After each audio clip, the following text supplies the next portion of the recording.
You know what they say about humans?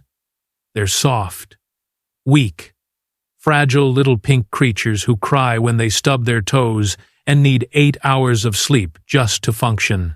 Yeah, well, whoever they are clearly never met Marcus Thompson on a Tuesday morning when someone threatened his 6-year-old daughter. But I'm getting ahead of myself. Let me back up and tell you how this whole mess started. Because honestly, even I didn't see it coming, and I've been observing these bizarre bipeds for 3 rotations now. My name is Vorthan Kell, and I work for the Galactic Intelligence Network. Well, work is a strong word. More like I get paid to watch humans do stupid things and file reports about why they haven't blown themselves up yet. It's supposed to be boring desk work, you know? File reports, drink synthetic coffee that tastes like recycled Starship fuel, go home to my empty apartment, repeat.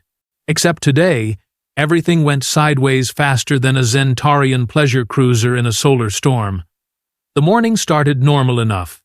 I was sitting in my observation post on Luna Station, watching the feeds from Earth, specifically monitoring a small suburban settlement called Millbrook Valley.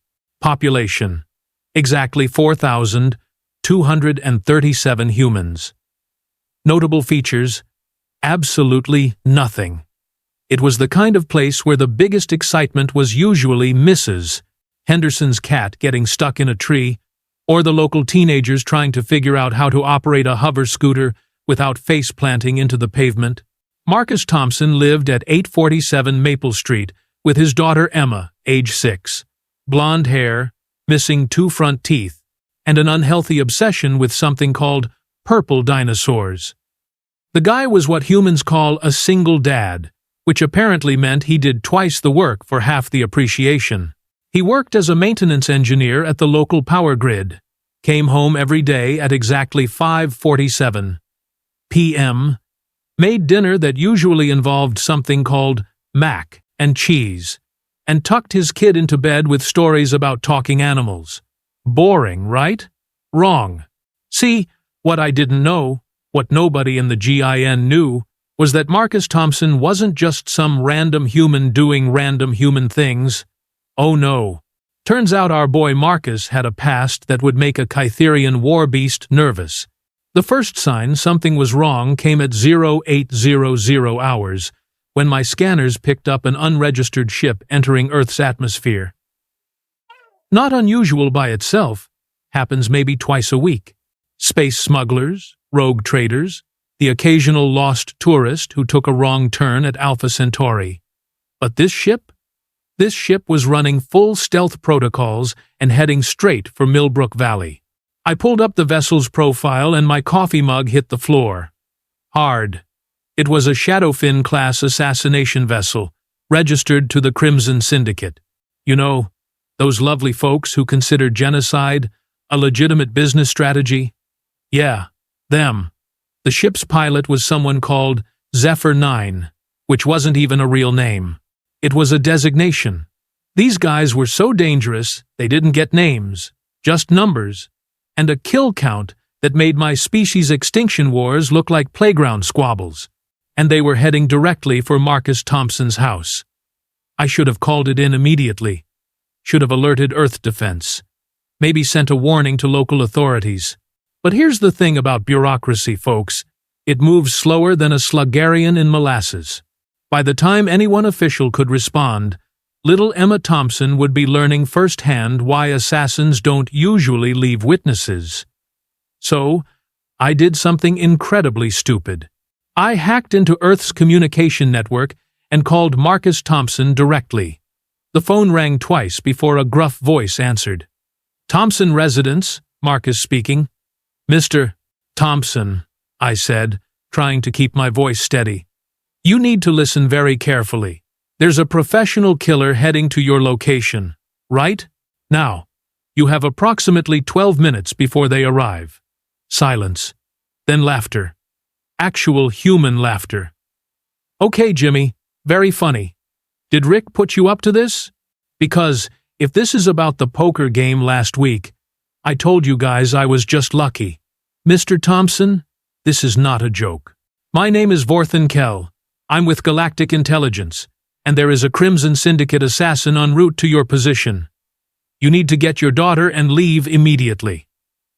More silence, but this time I could hear something different in the background.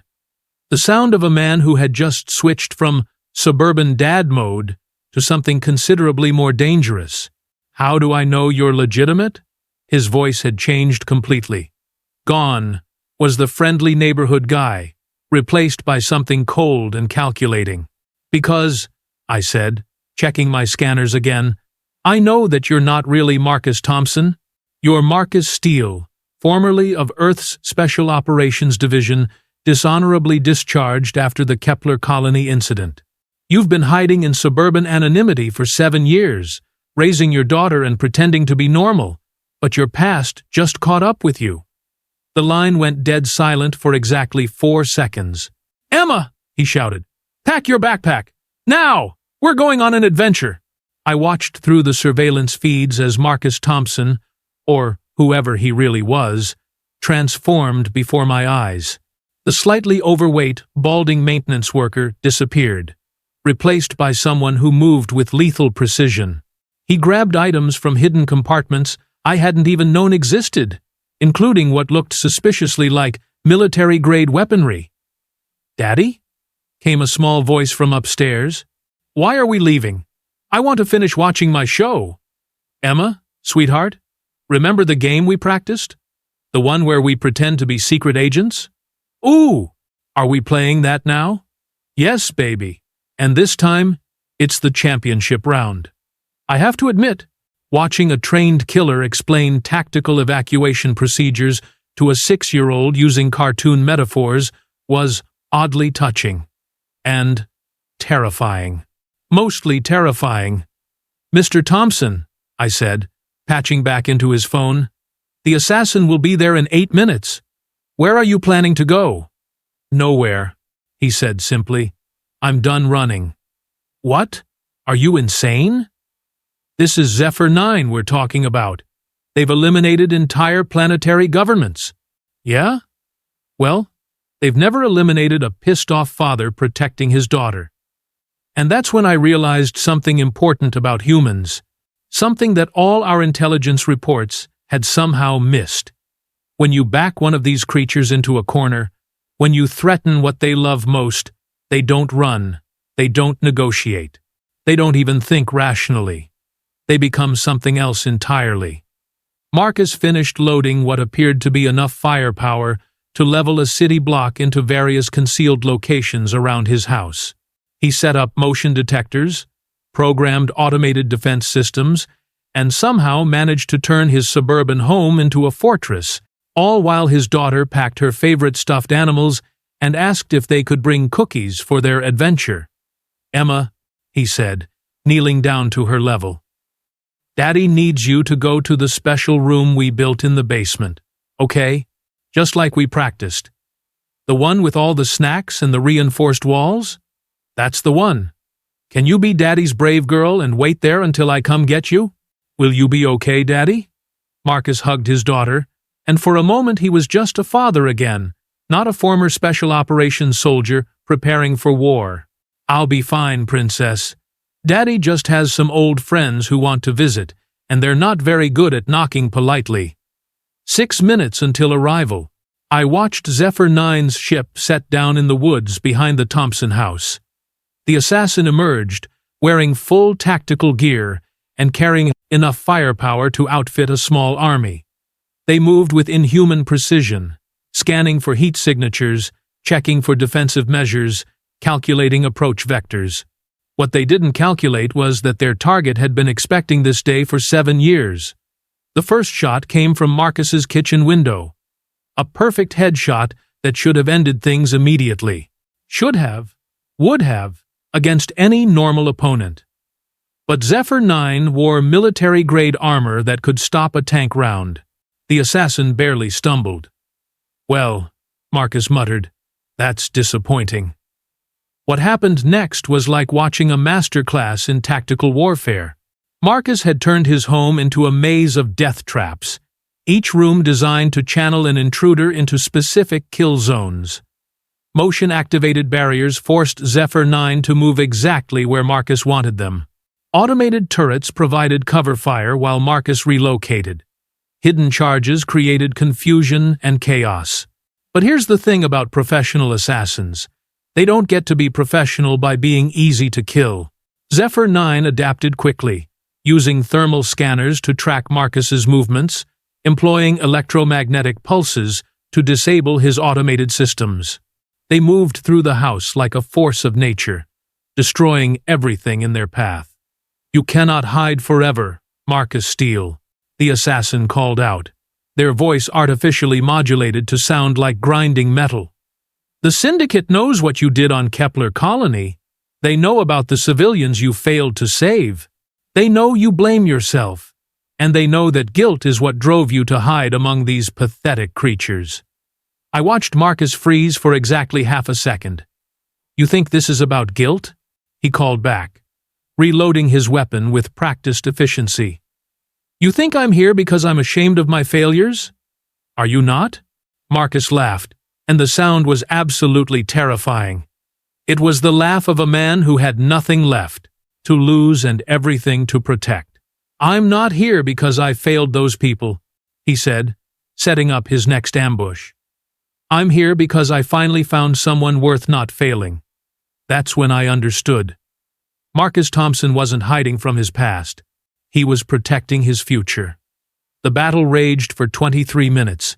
23 minutes of pure, calculated violence, as two professionals tried to outmaneuver each other in a space the size of a human dwelling. Furniture exploded. Walls collapsed. The house's automated systems sparked and died one by one. And through it all, little Emma Thompson waited in her reinforced basement room, probably wondering why Daddy's old friends were being so loud. I have to admit, watching Marcus fight was like watching a master artist at work. Every movement was precise, every shot carefully calculated. He used his knowledge of the house's layout to his advantage, setting up crossfires and choke points that would have impressed a Martian siege commander.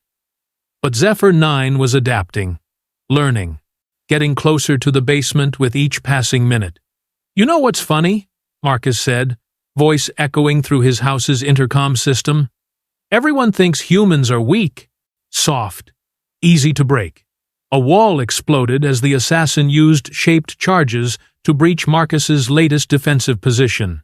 "They think we're sentimental fools who let emotions cloud our judgment." Marcus rolled behind cover as energy bolts scorched the air where his head had been.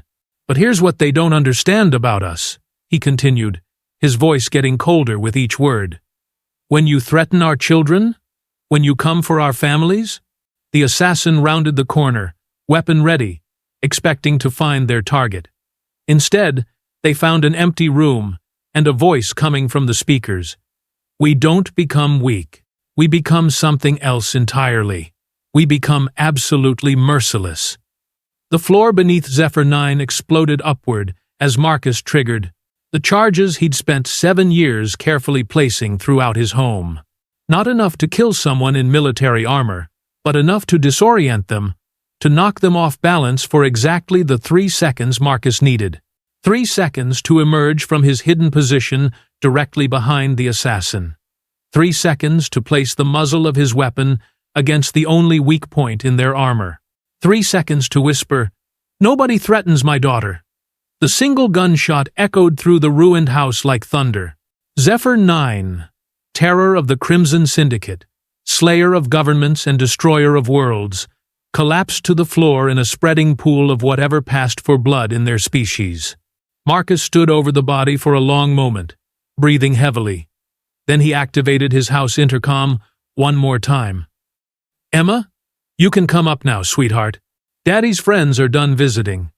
I sat in my observation post, staring at the feeds in complete shock. The most feared assassin in 3 sectors, dead on a suburban kitchen floor, killed by a soft, weak, fragile human who just wanted to protect his little girl. But here's where the story gets really interesting, folks. Because as Marcus knelt down to examine Zephyr 9's body, checking for intel about who had sent them, his dead phone suddenly buzzed with an incoming message. A message that made his face go absolutely white. Phase 1 complete. The text read. Zephyr 9 was merely the test. Now that we know what Marcus Steele is capable of, we can send an opponent worthy of his skills. Emma Thompson's termination will proceed as scheduled. Expect the real assassin within 48 hours.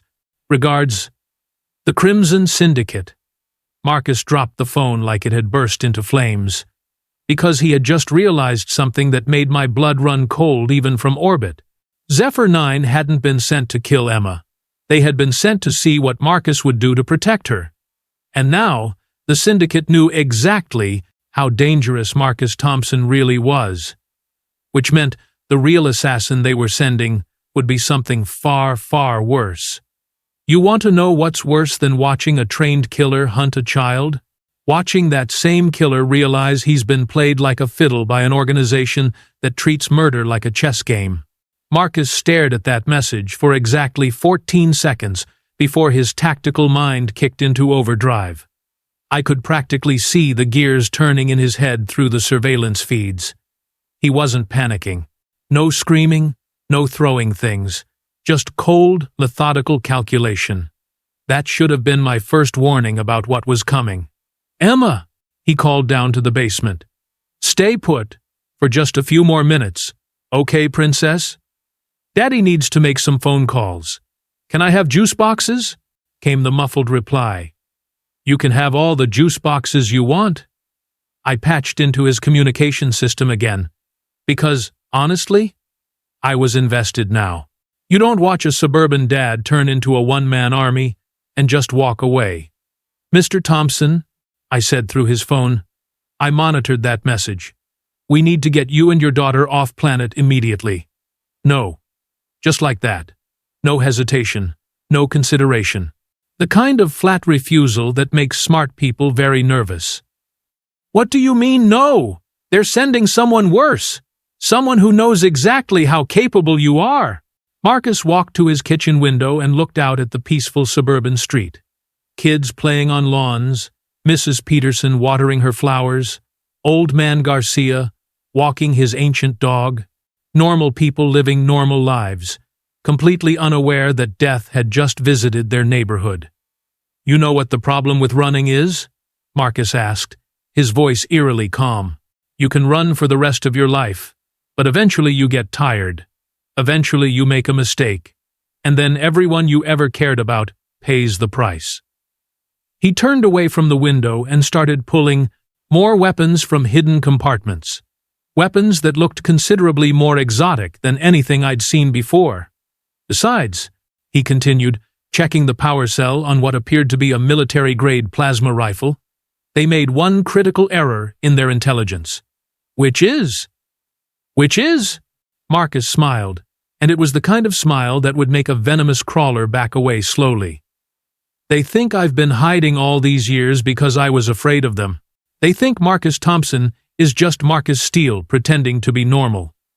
He activated some kind of communication device that immediately started broadcasting on frequencies I didn't even know existed. But here's the truth, Vorthan. Marcus Steele was the pretend identity. Marcus Thompson?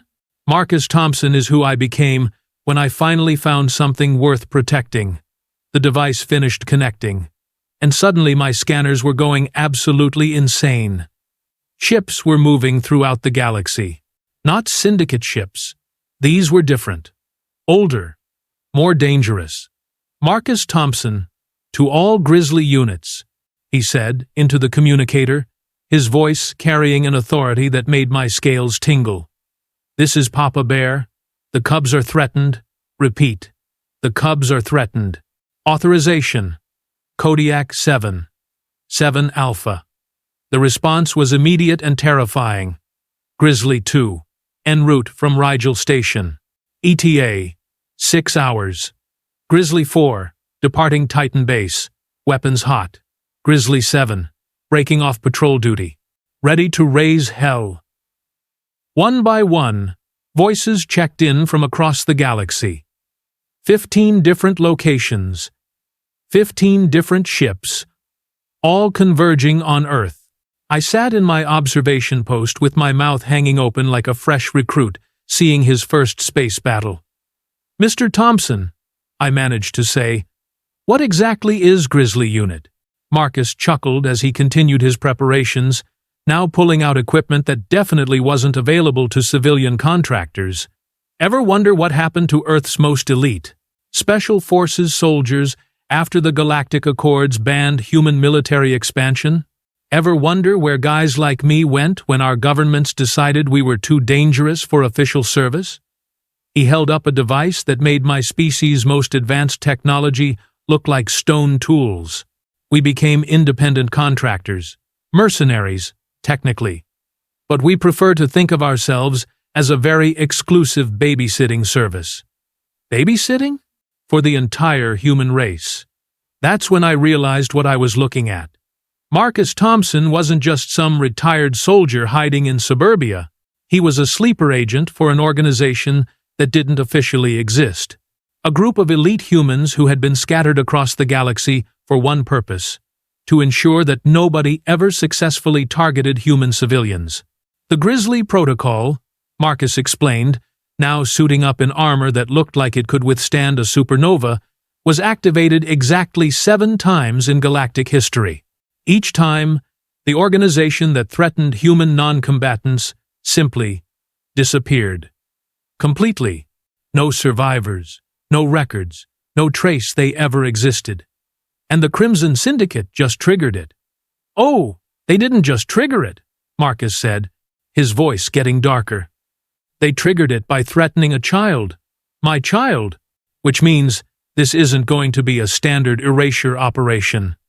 He walked to the basement door and called down gently. "Emma, sweetheart? Some of Daddy's old army friends are coming to visit.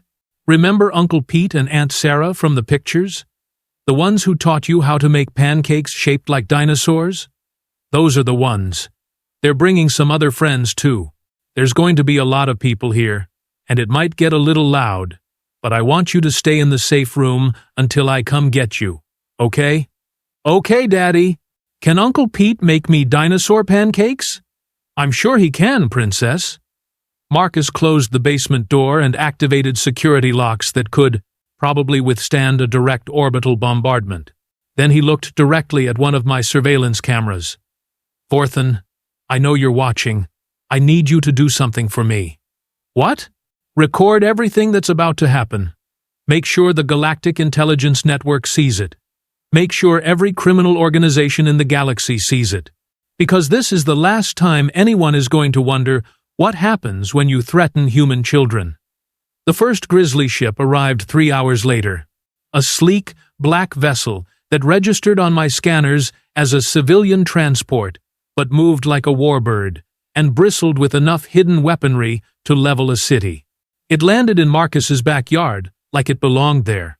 The woman who emerged was tall, dark-skinned, and moved with the kind of casual confidence that suggested she could kill you with a spoon and still have time to make dinner. She knocked on Marcus's front door like she was visiting for Sunday brunch. "Pete," Marcus said, opening the door. "You're early." "Traffic was light," she replied, giving him a hug that probably could have crushed steel. "How's my favorite niece?"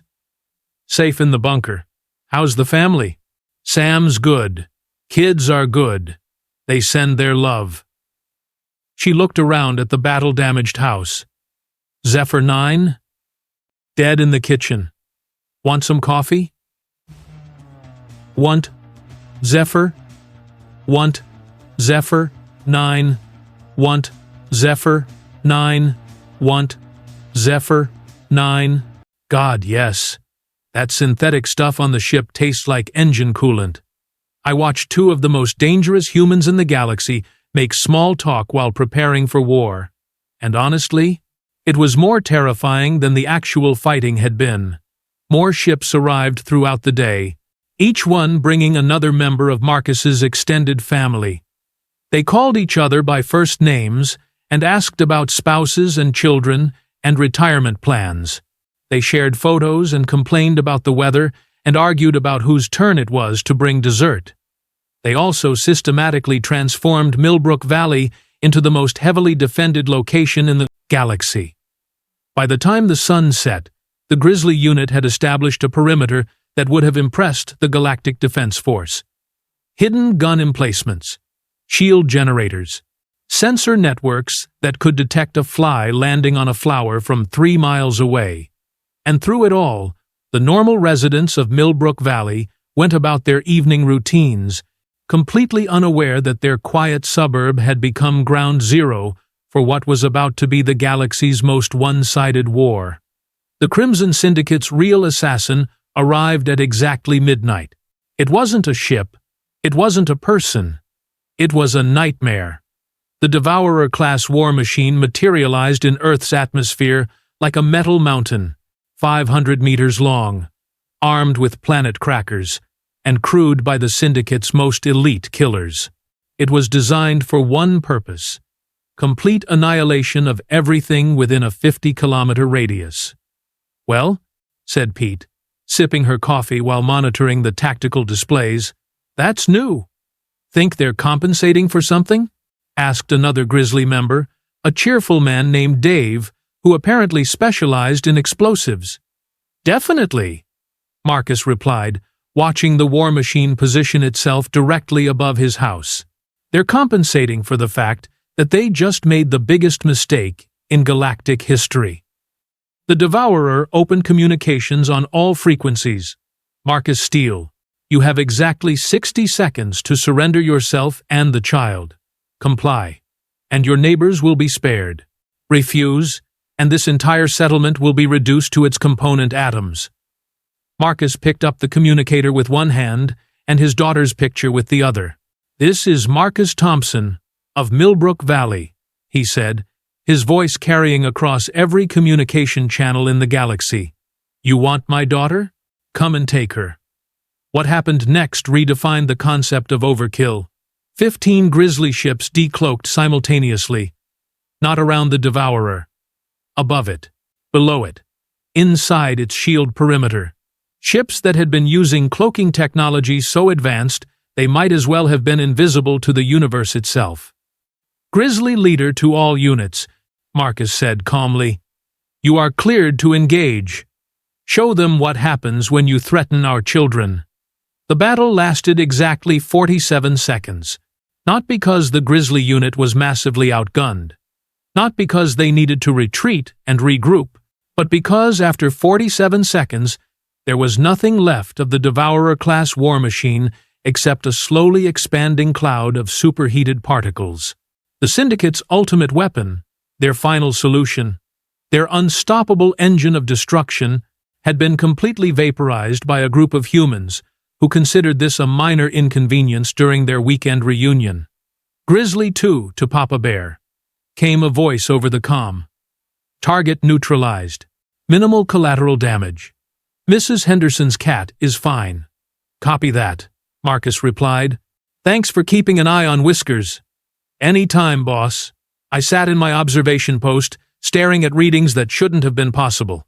The most feared criminal organization in the galaxy had just thrown everything they had at a single human family, and they had been erased from existence so thoroughly that their atoms were probably filing for refugee status.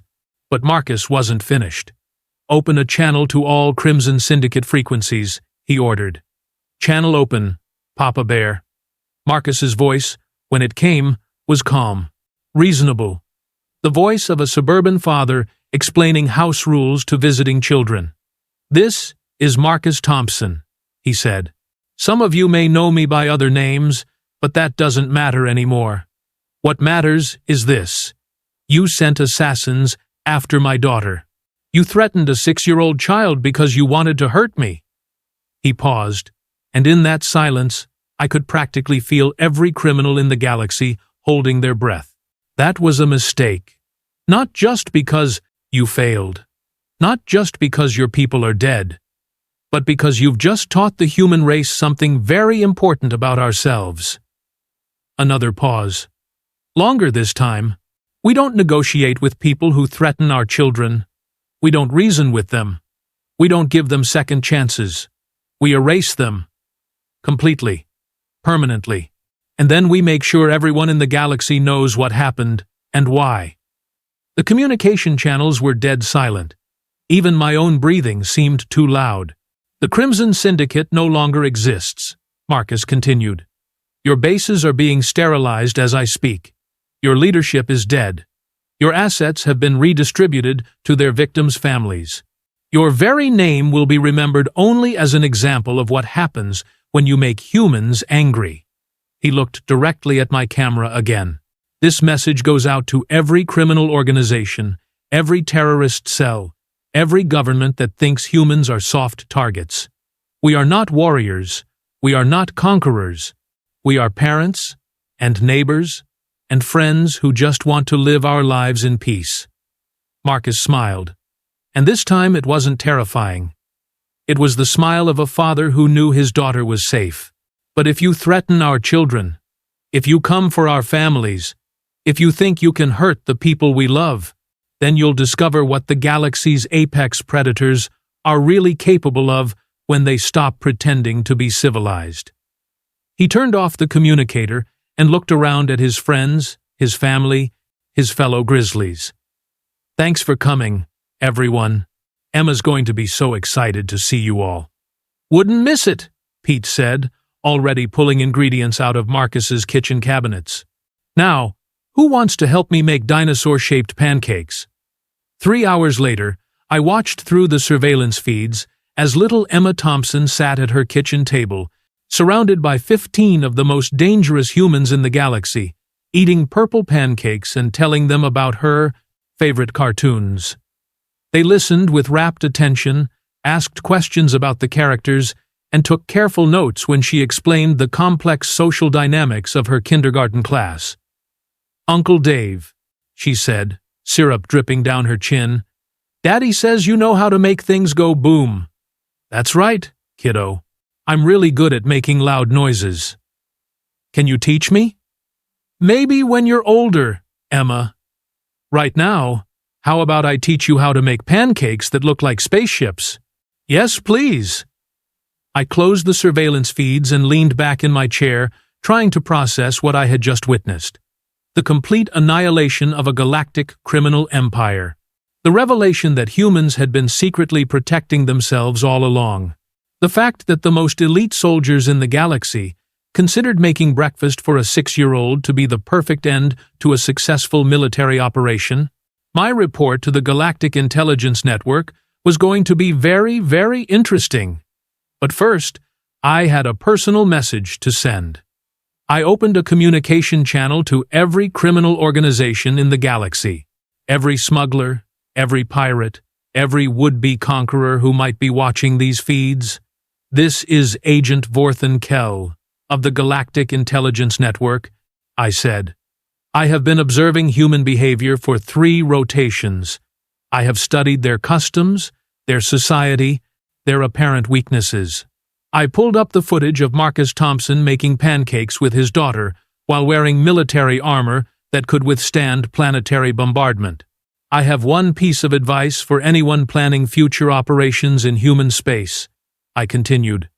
"Don't. Whatever you think you know about these creatures, whatever your intelligence tells you about their capabilities, whatever advantages you think you have, you're wrong." I closed the channel and started writing my report. Subject: Humans. Threat assessment. Revision required. Status: Do not engage under any circumstances. Reason: They're not the galaxy's apex predators because they're the strongest or the smartest or the most advanced. They're the apex predators because they're the only species that becomes more dangerous when you threaten what they love, and they love their children more than life itself. Case closed.